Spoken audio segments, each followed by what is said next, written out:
আসসালামু আলাইকুম। প্রিয় খামারি ভাই বোনেরা,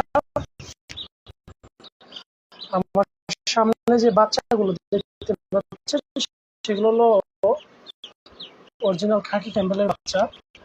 এটাকে আমরা যদি রেখে পালন করতে পারেন, খাবার ঠিক মতো দেন, তাহলে 4 মাস থেকে 4.5 মাসের ভিতরে আপনার ডিম পাবেন, পাবেন। আর খাকি ক্যাম্বেলের বাচ্চা বছরে সবচেয়ে বেশি ডিমে থাকে। বছরে 280 থেকে 300 পিস পর্যন্ত ডিম দিয়ে থাকে যদি ভালো খাবার ম্যানেজমেন্ট ঠিক রাখে। এই বাচ্চাগুলো আপনারা চাইলে আমাদের কাছ থেকে চেক করে নিতে পারবেন, মেল ফিমেল আলাদা করে। আমরা বাংলাদেশের 64টা জেলায় ডেলিভারি দিতে পারবো ইনশাল্লাহ। অবশ্যই অগ্রিম পেমেন্ট করতে হবে, এবং যদি আমাদের মানিগঞ্জে আশেপাশে নেন তাহলে অবশ্যই বুকিং মানি কনফার্ম করতে হবে পরিমাণ বেশি হলে। আর এমনি আমাদের কাছে সবসময় থাকে কম বেশি, তো যারা অল্প পরিমাণ নেবেন তারা সবসময় নিতে পারবেন। যাদের প্রয়োজন যোগাযোগ করতে পারেন। এবং আমরা এগের সম্পন্ন 100% কোয়ালিটি বাচ্চা